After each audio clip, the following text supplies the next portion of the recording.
And here we go, ready for the St. Patrick's Day dust-up between Jazza Dickens and Anthony Cacace for the WBA Super Featherweight World Championship. What a fight this is. Let's have a quick rundown of the tale of the tapes. Jazza Dickens, 5'5" with a 63 inch. He's fighting out a southpaw stance at 34 years old.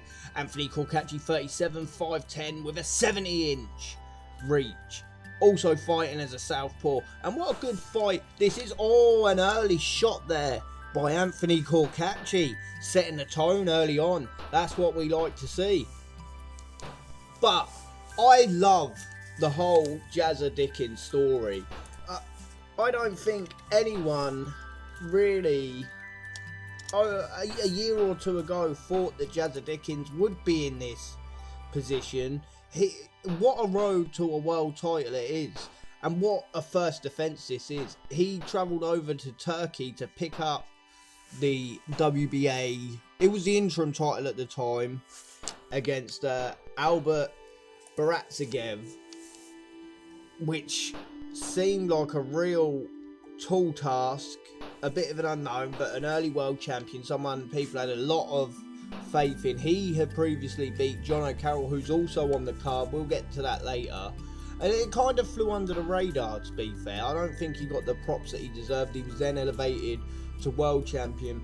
He'll get his props after this fight, that is for sure, because this is one hell of a fight. Good opening round there. I think it will be hard not to see that go to Anthony Cacace. We'll see the scorecards come in. Yeah, we've got two 10-8s and a 10-7 for Anto Cacace. And what a role that man has been on as well. Anthony Cacace, I saw him live against Warrington. That was on the Dubois versus AJ card.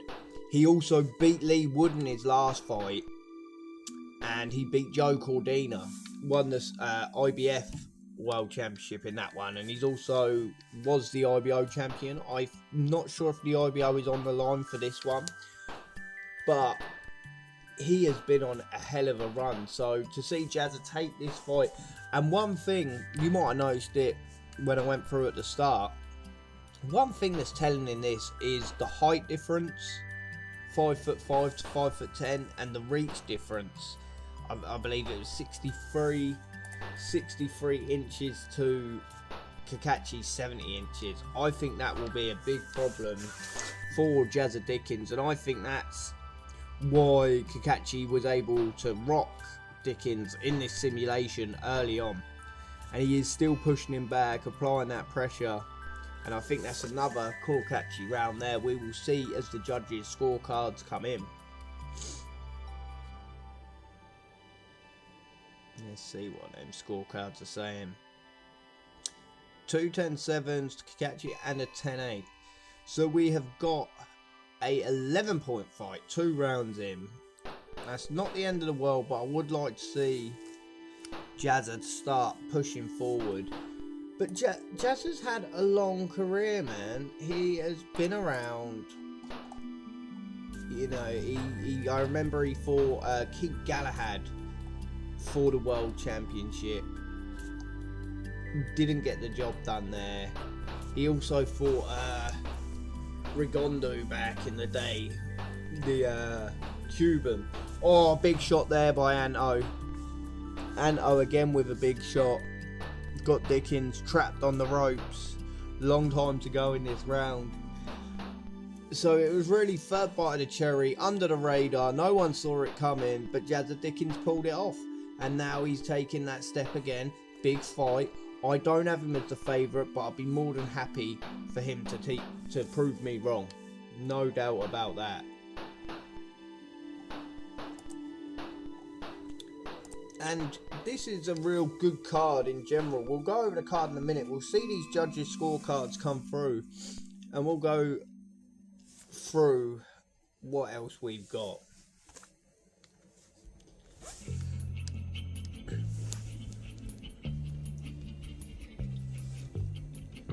Three 10-7s, the strongest round for Cacace. It's now a 20-point fight. We really need to see Jazza, the Jazz Man, step it up right now.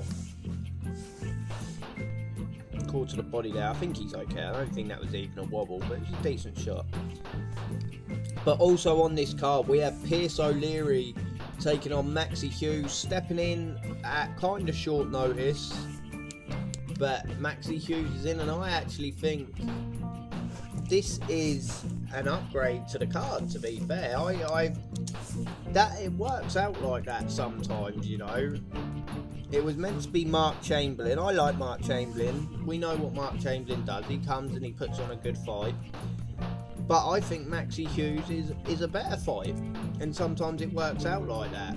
I believe this will be for the IBO title now as well.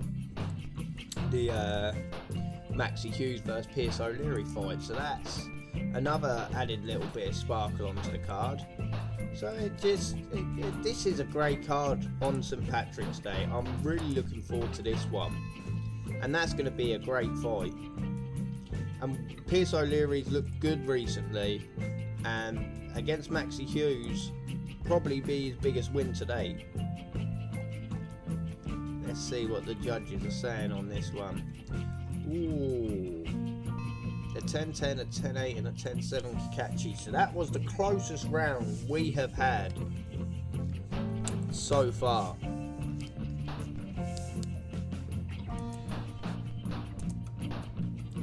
I think that's what we need. I think Dickens needs to put something on Cacace to really make him pay attention and start turning this fight around, because it is slowly getting away from him. But yeah, Pierce O'Leary versus Maxi Hughes, great fight. John O'Carroll also on the card against Murphy. Be good to see John O'Carroll out. He always puts on a show, doesn't he? So it's nice to have that on the card. And Gary Cully taking on the Mexican Garcia. I'm not sure about the opponent, but nice to also have Gary Cully on the card. So this is a great card over in Ireland. St. Patrick's Day. I think the crowd's going to be electric. I think real big fight, real big night, and I think the Irish crowd are going to play into that massively. I think we've probably got another Cacace round here. Turn's not coming. He can't get himself off of them ropes. That is the problem.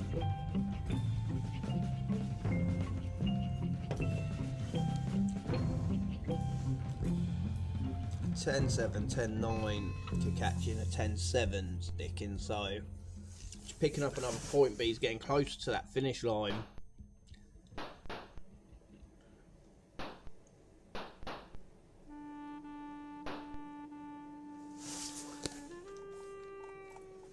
And you know, it's not just this fight. This is a massive fight, a real big fight. But it's also what can come next after this, especially with the way the timings are. Because there's obviously will be an option, whether anyone takes it up or not. But both guys will probably be back out around the similar time as they were here to do the winner of this fight versus Navarrete, who just picked up the world title. He picked up the WBO and IBF.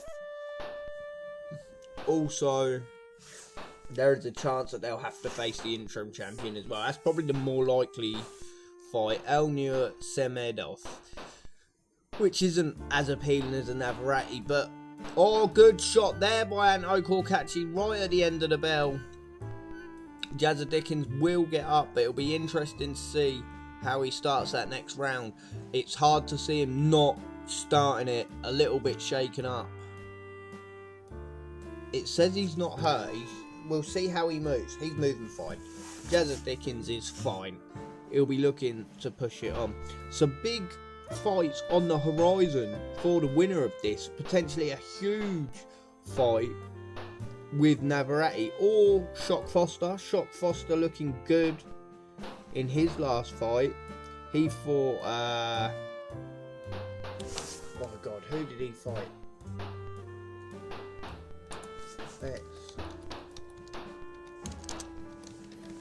He thought the guy thought to know it.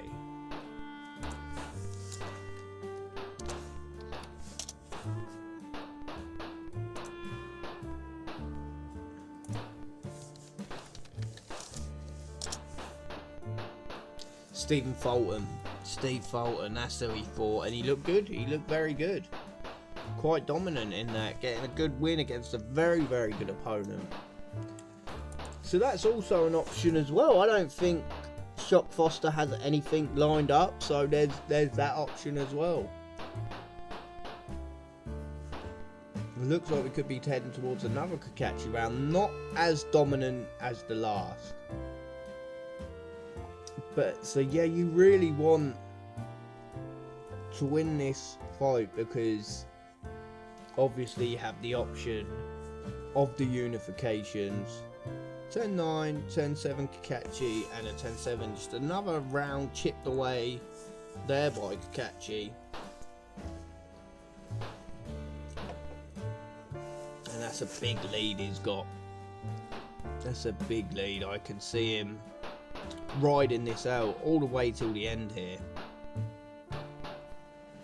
Or maybe he's going to step on the gas. I think it's the reach. Big shot by Anto Cacace there. Jazza Dickens getting up, but there is a long time left in this round. We could be seeing the beginning of the end as Anthony Cacace moves forward, pinning Dickens on the ropes again.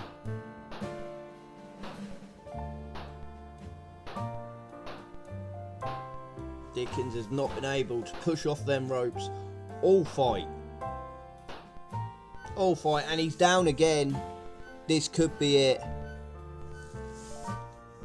And that is it. That is your prediction from C64. Please like, comment and subscribe. Anthony Cacace getting the win in the 8th round.